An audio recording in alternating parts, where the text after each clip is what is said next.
It was 2015. You were in high school and you watched your classmates puffing smoke from their vapes. You thought it looked cool and decided to give it a try.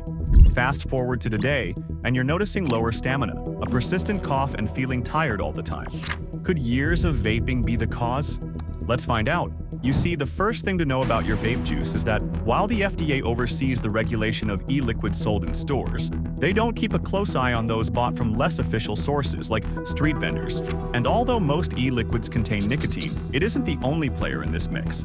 There are two other chemicals in the mix that are particularly concerning: diacetyl and formaldehyde. The first one has been linked to severe lung diseases, while formaldehyde is known for its potential cancer risks. And what's shocking is that these substances aren't always listed on the label, so you might not realize the dangers you're inhaling. Then there are the flavorings. E-liquids come in a rainbow of flavors, from fruity to sweet and even spicy. Some studies have found that certain flavorings, like cinnamon and menthol, can cause DNA damage or harm the cells lining your blood vessels. This means that even if an e-juice doesn't contain nicotine, the flavors alone could be harmful. And let's not forget the metals.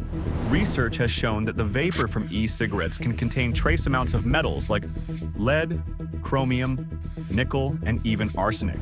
These metals often come from the coil of your vape. Now, you might be wondering how your body responds to these chemicals. When you take a drag from your vape, nicotine swiftly travels from your lungs into your bloodstream. It triggers your body to release adrenaline, a hormone that spikes your pulse, raises your blood pressure, and speeds up your breathing.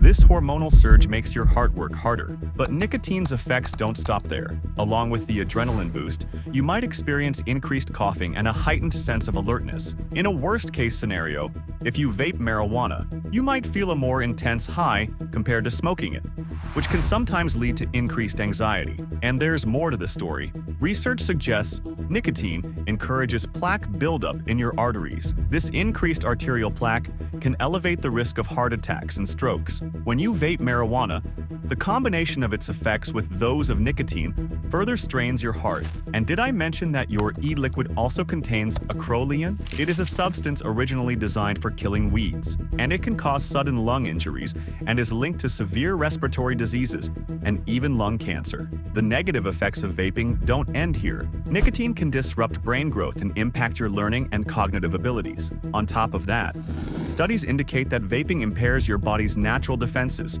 which makes you more susceptible to illnesses. Now, you might be thinking, yes, I have understood all the bad things vaping does to my body. But wait, there's more. During sexual arousal, your body's intricate system of blood vessels and chemicals works in harmony to create an erection. The spongy tissues in the penis fill with blood, thanks to signals that relax the surrounding muscles and seal the blood in place. This process relies on a strong, consistent flow of blood to function properly. However, nicotine from vaping can disrupt this delicate balance. It causes blood vessels to constrict and reduce blood flow throughout your body, including to the penis. When the necessary blood flow is restricted, maintaining an erection becomes significantly more challenging. This can lead to erectile dysfunction. The impact on sexual health doesn't stop with physical symptoms. Men who experience difficulty with erections often face emotional distress, including feelings of shame, anxiety, and depression. In fact, new research highlights a troubling link between vaping and sexual dysfunction in men. Studies show that those who vape daily are more than twice as likely to suffer from erectile dysfunction compared to those who don't use e-cigarettes. Moreover, in one study involving over 13,000 men, about 4.8% reported using e-cigarettes and were significantly more likely to experience ED. The risk was even higher among men who had switched from smoking traditional cigarettes to vaping. And this pattern persists across different ages and health conditions, including cardiovascular issues. So, has this information made you rethink your habits or sparked new questions? Let me know in the comments below.